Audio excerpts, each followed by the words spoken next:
श्री जानकीनाथ भगवान की जय। श्री पंचमुखी बालाजी भगवान की जय। श्री नर्मदा मैया की नमः। पार्वती पतये हर हर महादेव शंभो।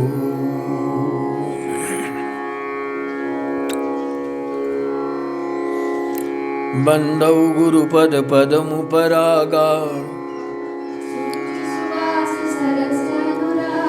अमियमूरिमय चूरन चारु समन सकल भवरुज परिवारु। लहान टाळ कुठे आहे? सुकृती संभूतन विमल विभूती मंजुल मंगल मोद प्रसूती जन मन मंजु मुकुर मलहरणी किए किलक श्री गुरुपद नख मणिगण ज्योति दलन मोह तमसोस प्रकाशु श्री गुरुपद नख मणिगण ज्योति सुमिरत दिव्य दृष्टि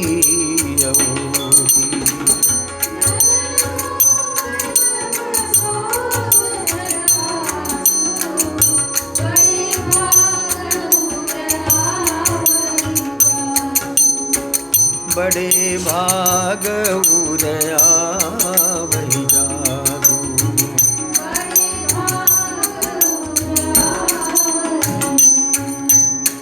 बंदऊ गुरु पद पदुम परागा सुरुचि सुभाष सरस अनुरागा।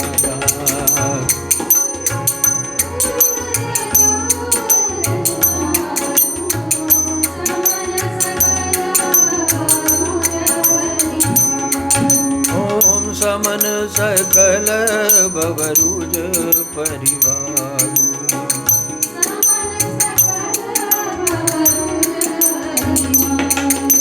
सुरुचि सुभाष सरस अनुरागा।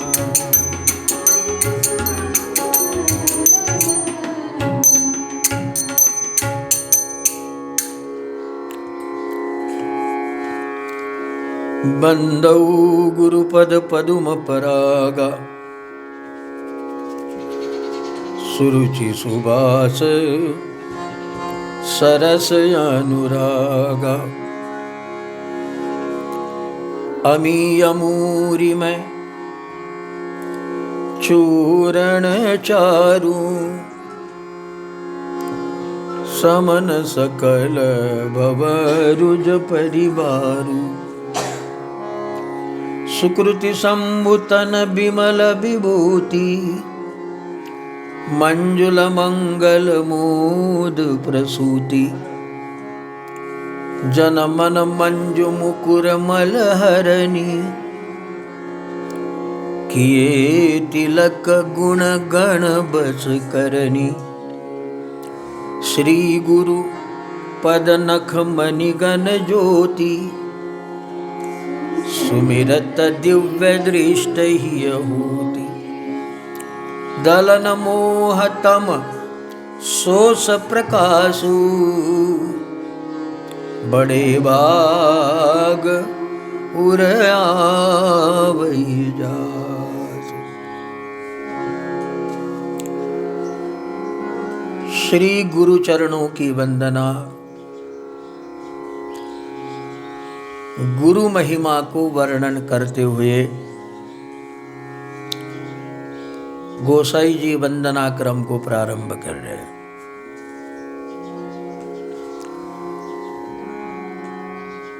हमने इसके पूर्व दोहे में सोरठे में देखा है कि गुरु महाराज जी के वचनों की महिमा यह कही गई, मोह ही नहीं बल्कि महामोह रूपी तम का अंधकार का नाश करने के लिए गुरु के वचन सूर्य की किरणों के समान है। महामोह तम पुंज जासु बचन रवि कर निकर। हो गया। अब श्री गुरु महाराज जी के चरणों की महिमा को कहते हुए थोड़ा 3-4 तरह की उपमा प्रमेय को देते हुए साधकों के प्रति गुरु चरण की महिमा को सिद्ध कर रहे हैं। हमने देखा गुरु के वचन कैसे हैं? सूर्य की किरण के समान है कि जो महामोह रूपी अंधकार को नष्ट करने वाले। यह हो गया वचन की महिमा।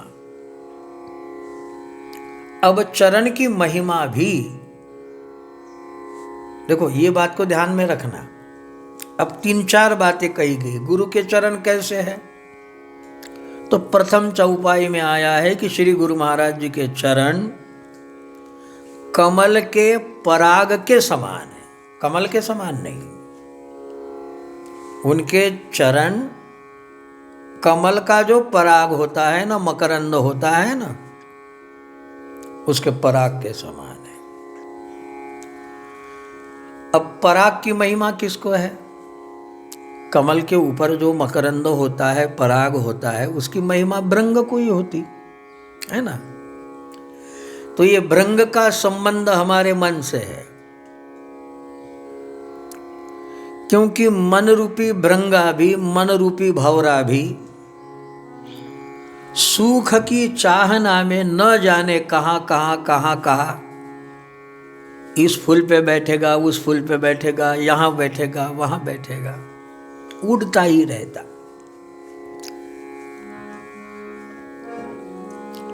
श्री गुरु महाराज जी का चरण कमल ऐसा पराग है कि तुलसीदास जी कहते कि मन रूपी भृंगा नहीं उड़ेगा। क्यों? क्योंकि सुरुचि, उसको जो चाहिए वह रुचि यहां मिल जाएगी। दूसरी सुबास, सुबास माने सुगंधपूर्ण है, और सरस, उसमें रस भी है, और अनुराग भी है, अथवा तो अनुराग रूपी रस से सराबोर है। देखो, भृंगे को पर्याप्त चीजें मिल गई। क्या है? सुरुचि है। सुबास का अर्थ सुगंध भी होता, और सुबास का अर्थ यह भी होता कि उसको सुंदर वास मिल गया। एक अर्थ ये भी कर सकते, उसको ऐसा आश्रय स्थान मिल गया कि अब ये मन रूपी भृंगा उठेगा नहीं, उसको पर्याप्त चीज वहीं मिल गई। तो ध्यान देना, गुरु के चरण कमल के समान तो है। गुरु के चरण को कमल क्यों कहा गया? क्योंकि कमल की जो महिमा है, कमल की उत्पत्ति भले ही कीचड़ से हो, किंतु उसका जीवन कीचड़ से रहित और जल में हो, लेकिन जल से ऊपर, और उसका पुष्प तो बिल्कुल जल क्या कीचड़ क्या उससे कहीं ऊपर होता है, और पराग की तो बात ही कहना क्या। ऐसा साधु वह है जिसने जाति वरन कुल खोए, जिसने जाति वरन और कुल समाप्त कर दिया। गुरु बिना कोई कामे नहीं आवे, गुरु बिना कोई कामे नहीं आवे, गुरु बिना कोई कामे नहीं आवे, गुरु बिना कोई कामे नहीं आवे, कुल अभिमान मिटावे रे, गुरु बिना कोई कामे नहीं आवे। सबसे पहला कुल अभिमान मिटावे, गुरु बिना कोई कामे नहीं आवे।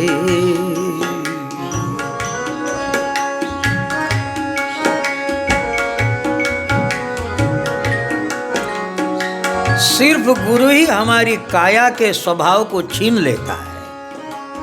ए गुरु बिना कोई कामे नहीं आवे, सतलोक पछु पाए रे।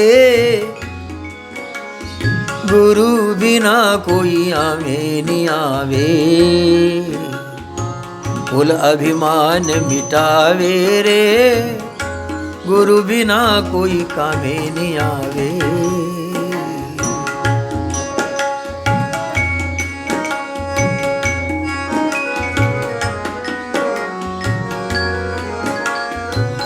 गुरु बिना कोई कामे नहीं आवे, सतलोक पहुँचाए, सतलोक पहुँचाए रे। कुल अभिमान मिटावे, ओ गुरु बिना कोई कामे नहीं आवे। तो गुरु सबसे पहले यह करता है, आपके काया के भाव को खींच लेता है। और यही तो महामोह है। मैं चेतन हूं इसका भान हमें नहीं रहता, बल्कि मैं जो जड़ मुर्दा शरीर है उसी को चेतन की भ्रांति वश हमने सजीव मान लिया। और ये शरीर जिंदा है तो आपका कुल जिंदा है, आपकी जाति जिंदी है, आपके कर्तव्य जीवन जीवित है। शरीर है तो सुख दुख जीवित है, शरीर है तो हानि लाभ है, हर्ष शोक है। यो न वृष्यति न द्वेष्टि न शोचति न कांक्षति, शुभाशुभ परित्यागी भक्तिमान यह समे प्रिय।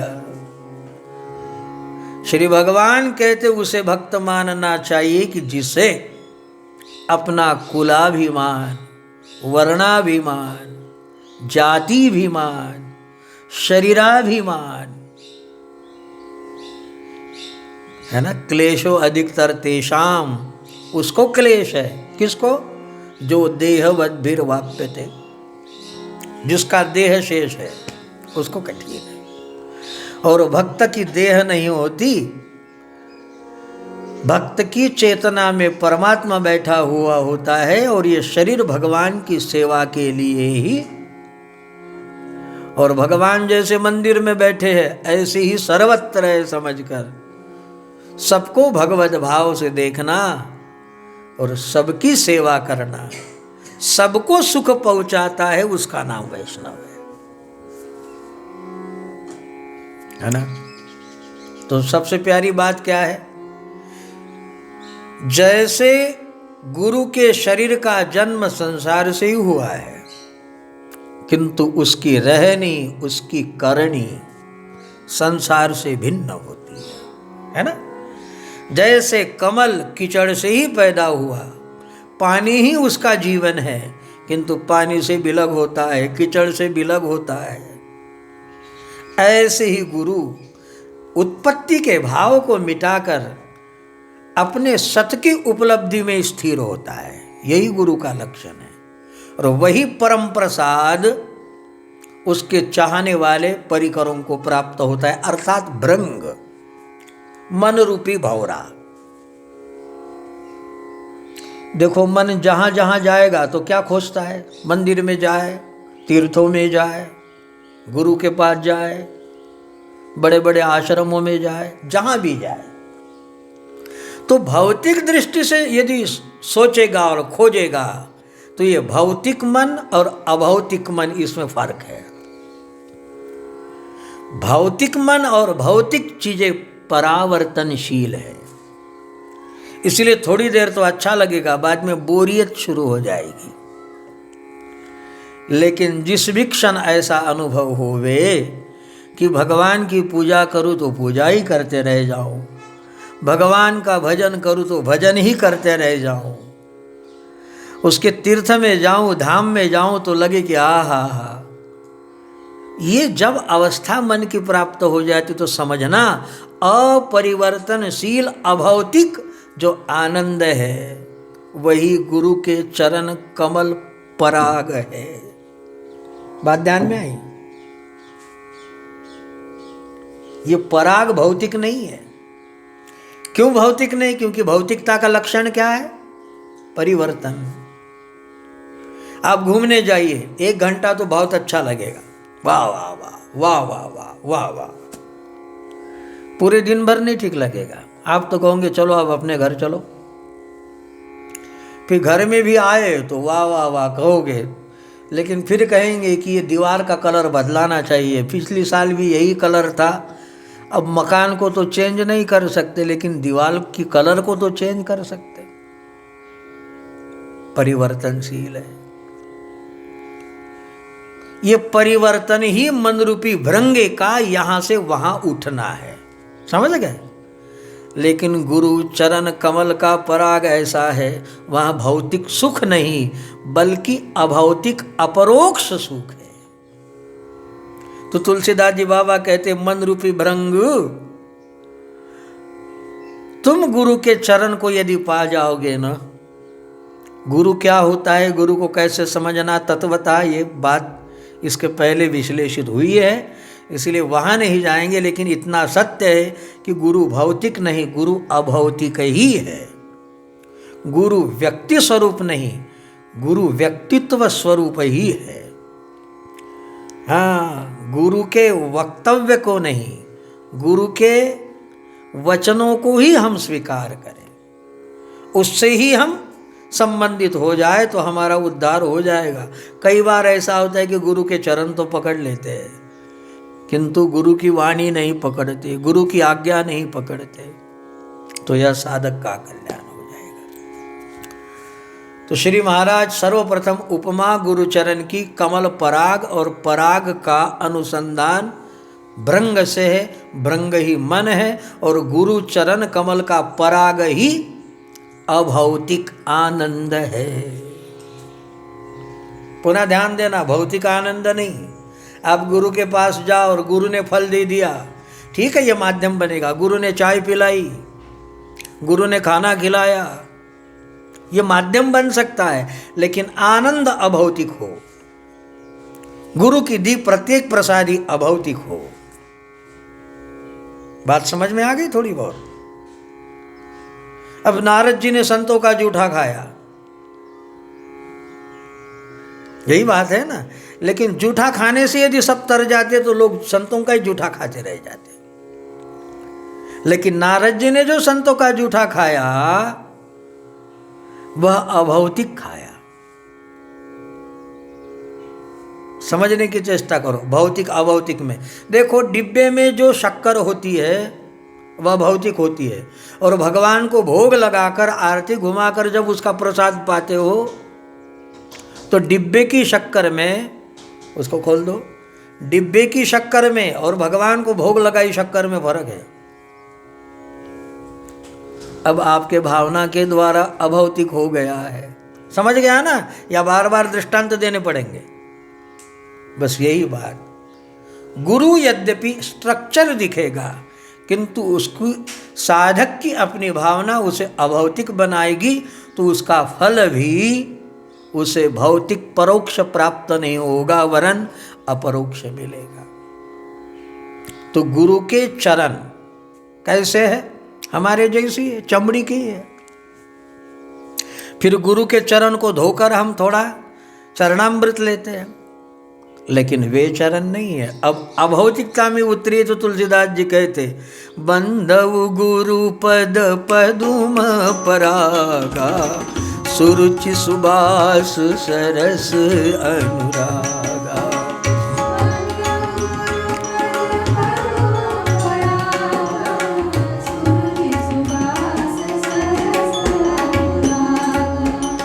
तो कैसे है? वह रुचिपूर्ण भी है, सुबास रहने युक्त भी है, और सुगंध युक्त भी है, और सरस अनुराग युक्त है। रसपूर्ण भी है और अनुराग है, जिसमें राग नहीं। भौतिक में राग होता है, राग है तो द्वेष भी आएगा। किसी एक को आप जब ठीक कहते हो तो मतलब ही दूसरे को अठीक कह रहे हो। ये सफ़ेद कलर बहुत अच्छा है, मतलब ही लाल कलर अच्छा नहीं है, ठीक है ना। तो भौतिकता में राग होता है और गुरु के चरण कमल अनुराग युक्त है ना। राग के विरुद्ध में क्या होगा? द्वेष होगा। अनुराग के विरुद्ध में क्या होगा? होगा तो विराग ही होगा, लेकिन विरुद्ध भी नहीं बनता। अनुराग शब्द की विरोध में क्या बनेगा? क्या बनेगा काका? राग के विरोध में द्वेष हो जाएगा, अनुराग के विरोध में क्या हो जाएगा? आता है कुछ ध्यान में? अनुराग यानी प्रेम होता, अनुराग के विरोध में शायद शब्द नहीं मिलेगा, अभी तो नहीं मिल रहा हाल में। अब विराग भी कहो, जहां अनुराग है तो थोड़ा विराग हो गया, विरक्त हो गया, ये तो उसकी अगली सीढ़ी हो गई। इसलिए छोड़िए, अभी तो हाल में हम ऐसा ही छोड़ देते कि गुरु के चरण एक अनुराग रूपी की जिसका परिवर्तन है ही नहीं, अर्थात अलौकिक है, और अलौकिक ही अपरिवर्तनशील होता है। इसलिए तो देखो गुरु चरण की महिमा क्या कही पहली, कि गुरु के चरण कमल का पराग है। किसके लिए? हमारे मन रूपी विषयजन्य वृत्ति रूपी भंवरे के लिए, जो जहाँ तहाँ घूमता है। तो गुरु श्री बाबा जी कहते, गोसाई जी कहते कि जरा गुरु के चरण पकड़ के देखो, तुम्हारे मन को आराम मिल जाएगा। एक। अब दूसरी उपमा दी,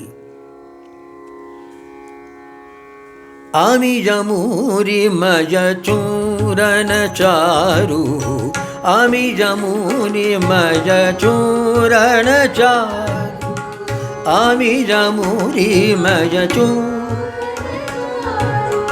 समन सकल भव रुज परिवारो, समन सकल भव रुज परिवारो, आमी जमूरी मज चू चारू, आमी जमूरी मज चू, आमी जमूरी मज चू,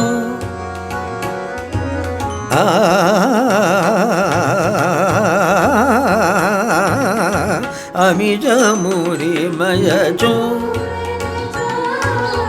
समन सकल सामान सकल भवरोज परिवारो, जामी जमूरी मज चू, मब दद पद मम प गाम प गाम प गाम दद नी प नी मब द प मप गाम दनि सा दनि प मप मूरी मज चू, चारू यम यमूरी मज चू, मूरी मज चू, मूरी मज चू।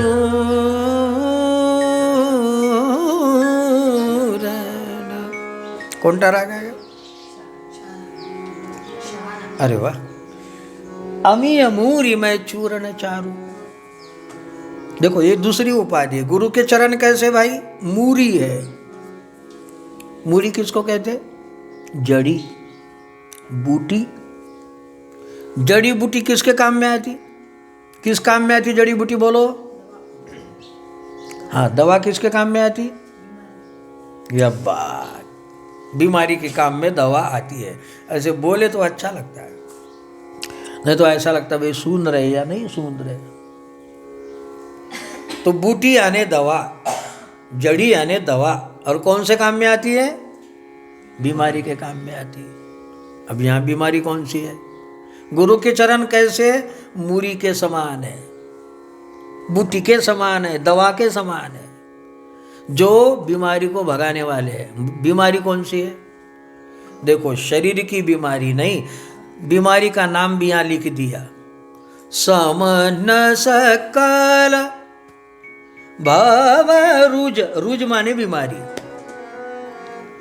हमको भव की बीमारी लगी हुई है।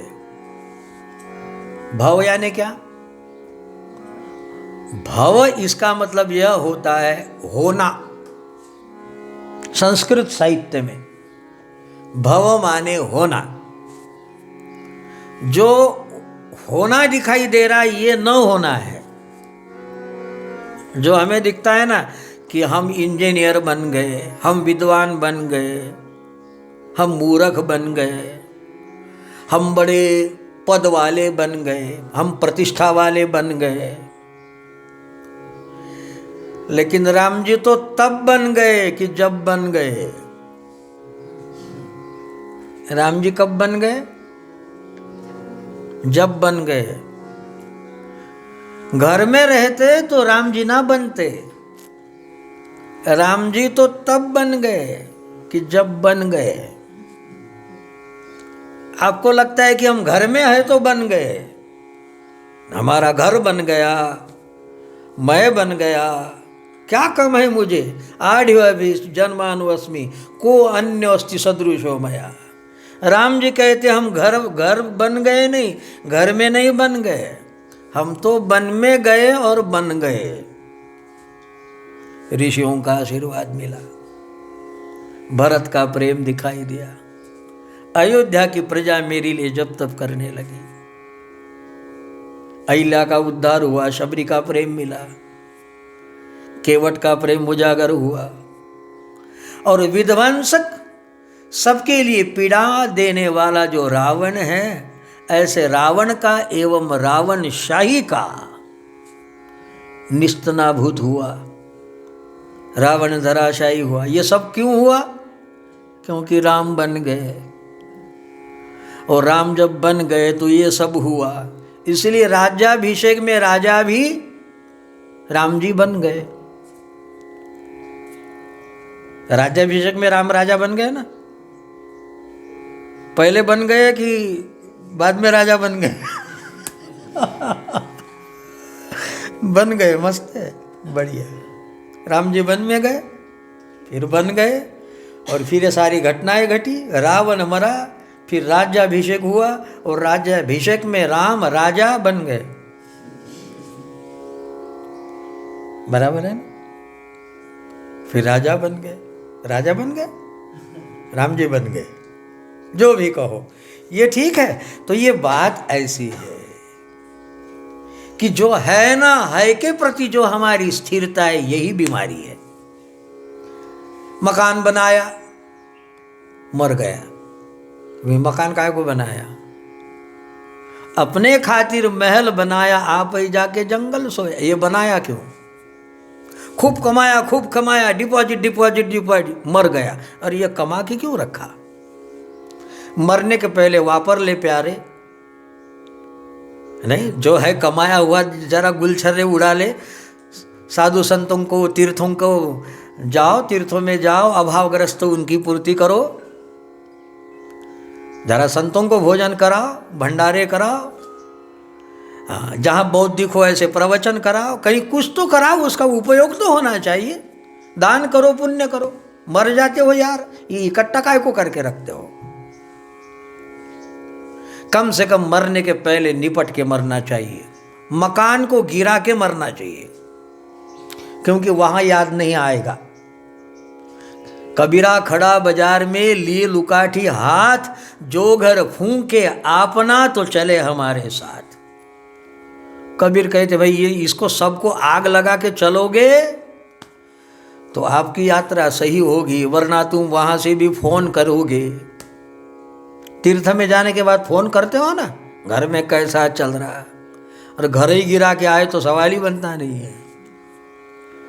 इसी का मतलब यह होता है कि ये जो भव की बीमारी, है की बीमारी हमें लगी है ना, जो नहीं है उसी को है मानने की जो बीमारी है, यही भव रुज और उसका परिवार है काम, क्रोध, लोभ, मोह, मद, मत्सर, ये उसका परिवार है।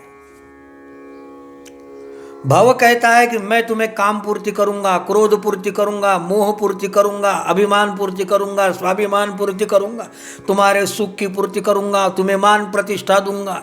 क्या नहीं कहता ये धन? और ये सब उसका परिवार है। तो बाबा जी कहते कि गुरु महाराज जी की चरण एक बूटी के समान है, जरा उस बूटी को तुम अपनाओगे तो ये भव का पूरा परिवार जय सियाराम हो जाएगा, अर्थात तुम बीमारी से मुक्त हो जाओगे, है ना। अमी अमूरी में चूरन चारू, सबन सकल बवरुज परिवारू।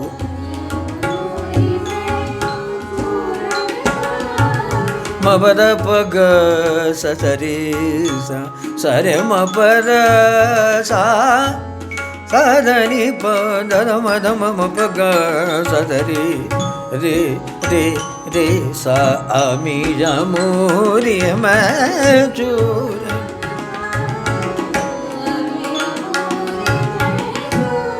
तो अमी अमूरी में कैसी मूरी है? अमी अर्थात अमृत के समान। क्या है यह अमर बूटी?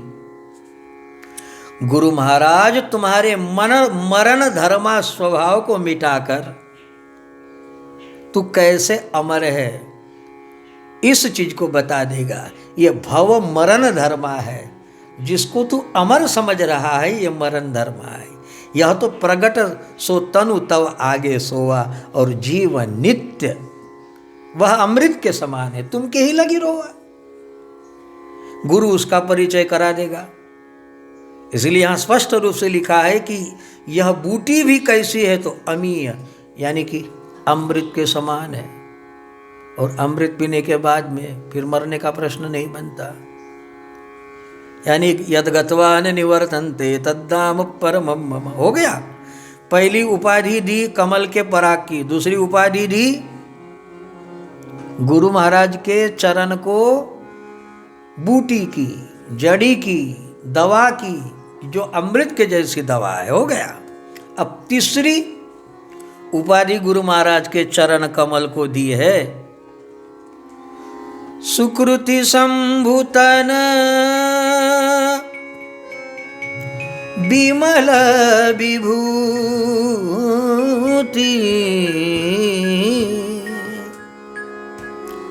मंजूल मंगल मोद प्रसूति।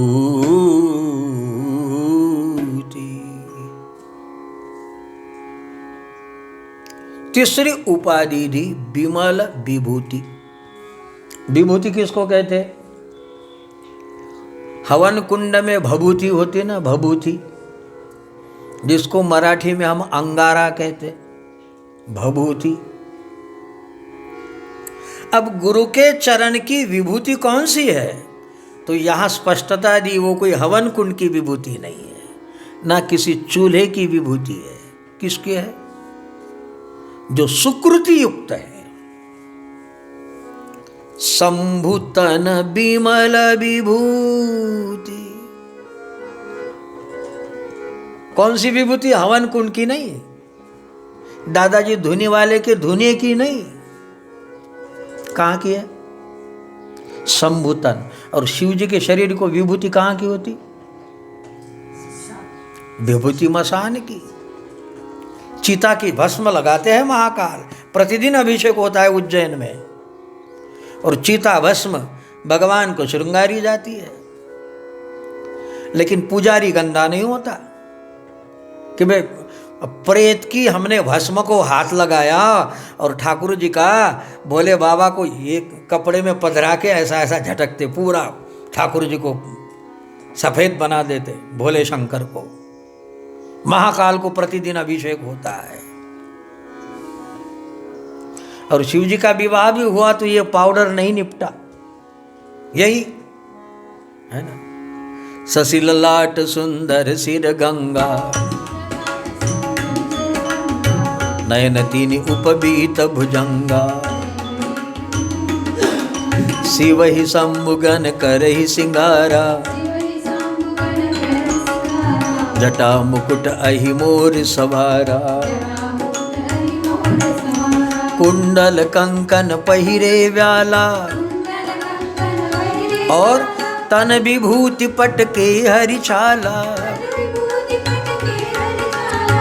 तन विभूति पट के हरिचाला, तन विभूति पट के हरिचाला, तन विभूति पट के हरिचाला। तो तन में विभूति। शादी करने गए तो विवाह मंडप में भी शिव जी अपने पाउडर को भूले नहीं, तन विभूति। और यही मंगलमय विभूति है, यही मोद को देने वाली विभूति है। मंजुल मंगल मोद प्रसूति। विभूति ऐश्वर्य को कहते हैं। विभूति यानी गीता जी में विभूति का योग है, किंतु यहाँ कहते विभूति वह है जो मोद को प्रसूत करने वाली, और मोद को प्रसूत आनंद की प्रसूता वही विभूति हो सकती है कि जिस दिन हम अपने शरीर को भस्म मानने लग जाएंगे। शरीर को भस्म विलेपन करने का मतलब क्या है? शरीर को क्या लगाते? चिता भस्म। इसको जिंदा समझना यही तो भूल है, यही तो सुख दुख की जड़ है। जिस दिन भी तुम अपने शरीर को भस्मसात मानने लगोगे तो जीवित मरिए और भव जल तरिए। तो गुरु महाराज जी के चरण विभूति क्या है? यही उपदेशक है कि वे कहेगी कि प्यारे ये भस्म लो। और भस्म क्या है? तो चिता भस्म है। कौन सी भस्म है? सुकृति संबुतन विमल विभूति, वैराग्य की विभूति है। और यही मंजुल मंगल मोद प्रसूति। और इसी विभूति के द्वारा अपने मन रूपी दर्पण को साफ करो। जन मन मंजू मुकुर मलहरणी, और किए तिलक गुण गण बस करनी। उसी का तिलक यदि तुम भाल में लगाओगे तो समस्त गुण तुम में आने शुरू हो जाएंगे। हो गया। पहला गुरुचरण कमल की महिमा, कमल पराग जो मन वृत्ति के लिए। दूसरा, ये अमृतमय बूटी है भव रूपी बीमारी को मिटाने के लिए। तीसरा, ये विभूति तो है किंतु चिताभस्म की संबुतन की विभूति है, इसलिए मंजुल मंगल मोद को देने वाली, हमारे मन को पवित्र करने वाली और समस्त गुणों का आवाहन करने वाली होगी। 3। अब चौथी बात गुरु महाराज जी के चरणों के विषय में बताते, श्री गुरुपद नख मणिगण ज्योति,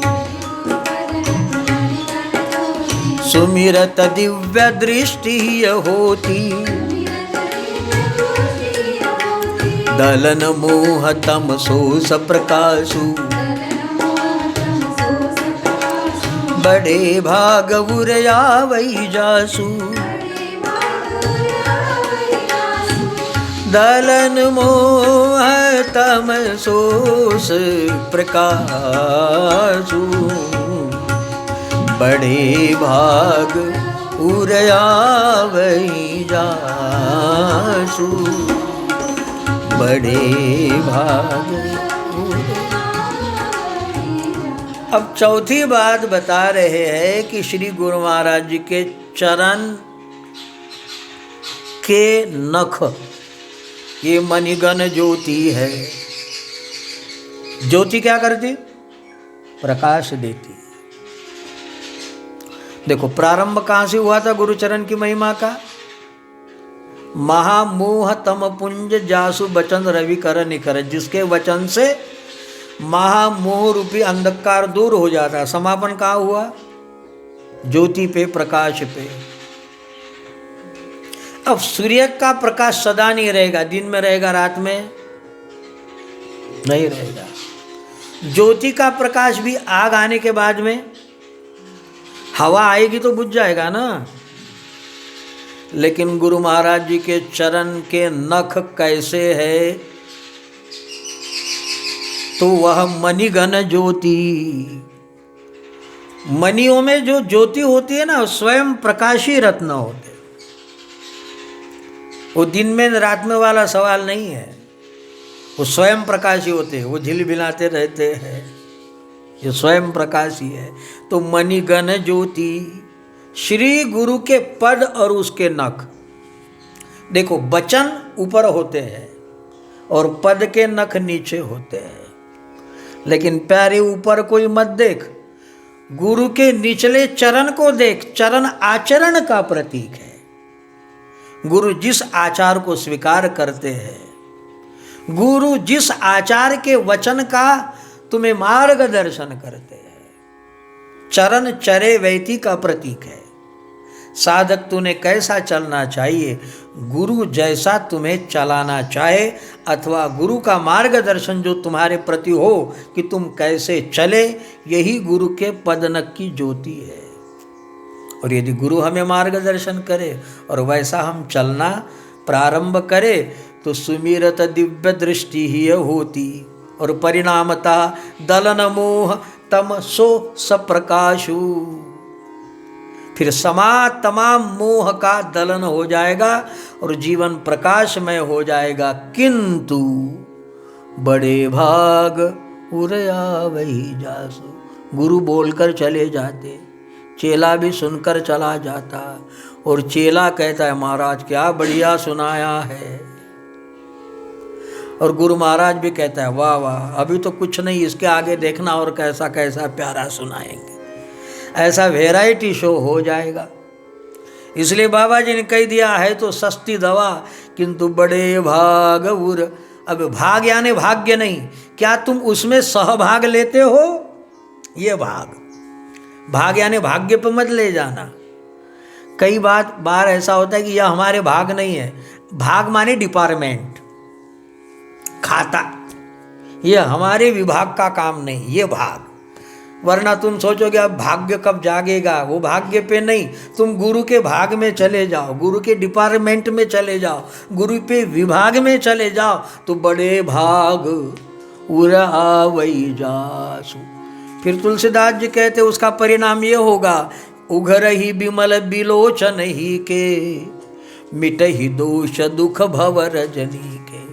फिर अपने विमल विलोचन, अभी जो लोचन है ये चर्म चक्षु मल युक्त लोचन है, किंतु ज्ञान का चक्षु तुम्हारा जब निखर जाएगा तो मिट ही दोष दुख भव रजनी के। भव रात्रि तुम्हारी समाप्त हो जाएगी और जीवन परमात्मा के आलोक में हमारा सराबोर हो जाएगा। और तुलसीदास जी अपना उदाहरण देते हुए कहते हैं कि भाई उसी प्रकाश में मुझे रामचरितमानस सूझा है। सूझहि रामचरित मणि मानिक, गुपुत प्रगट जह जो जेहि खानिक।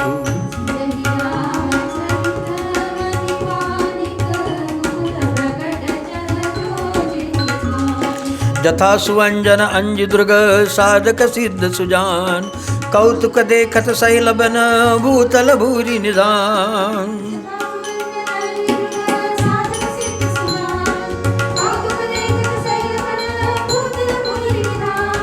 गुरुपद रज मृदु मंजुल अंजन, नयन अमिय दृघ दोष विभंजन। ती करी विमल विवेक विलोचन, बरनहु रामचरित भवमोचन। बरनहु रामचरित भवमोचन। तो बात ध्यान में आई, गुरु के चरण के नख रूपी ज्योति जो महामोह को मिटाकर हमारे जीवन को परमात्मा के आलोक से भर देगी, और उसी से हमारे विमल नयन अर्थात ज्ञान के चक्षु निखर आएंगे। ठीक। और फिर तुलसीदास जी कहते सूझई रामचरित मणि मानिक, मेरा रामचरित भी ये मणि स्वरूप ही मानिक है। और गुपुत प्रगट, जो बातें गुप्त रही अब वह भी गुरु महाराज के चरण के प्रकाश के कारण मैं प्रकट करके कह दूंगा। बताओ, कई बातें गुप्त है, लक्ष्मण हूं यह मरम न जाना, जो कछु रचा भगवाना, है ना। लेकिन उसके भी मर्म को फिर लिख देंगे, गुप्त प्रगट जो जय जय खानी। तो बाप कहते कि जथा सुअंजन अंज दुर्ग साधक सिद्ध सुजान। विशिष्ट अंजन यदि साधक अपने आँख में लगाए तो उसको सारा ऊपर का नीचे का, जिसको कजली कहते वो सब दिखाई देने लगता है। ऐसे ही गुरुपद रज मृदु मंजुल अंजन, नयन अमिय दृग दोष विभंजन।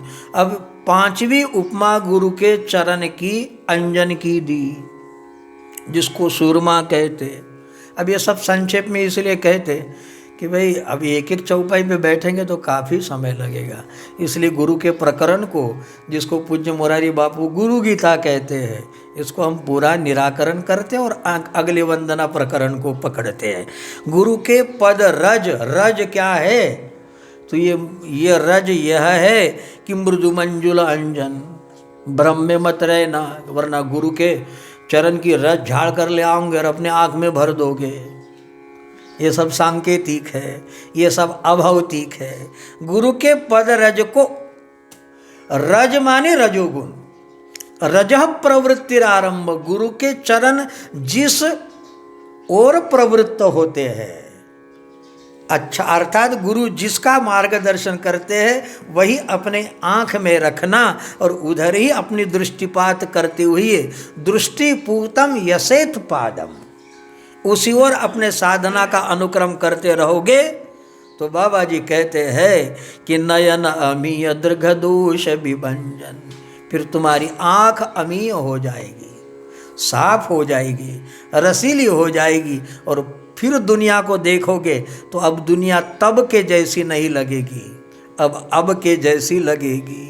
आज तक जो दुनिया राग द्वेष से सनी लगती थी, अब तो सारा प्रेममय लगने लगेगा। चरण दास गुरु कृपा कीनी, पलट दीनी मोरी नयन पुतरिया, किंतु बड़े भाग उर आवई जासु। और इस तरह गुरु महाराज जी के चरणों की महिमा का वर्णन करते हुए, गुरु चरण की वंदना करते हुए बाबा जी वंदना क्रम को आगे बढ़ा रहे। इसके आगे ब्राह्मण की वंदना की है, इस प्रकरण को हम आगे देखें। सियावर रामचंद्र जी की जय। श्री राम जय राम जय जय राम, श्री राम जय राम जय जय राम, श्री राम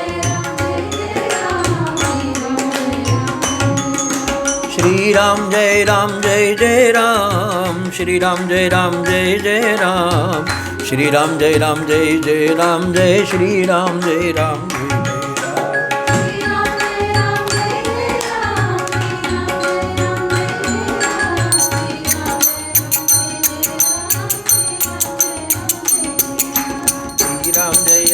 जय राम।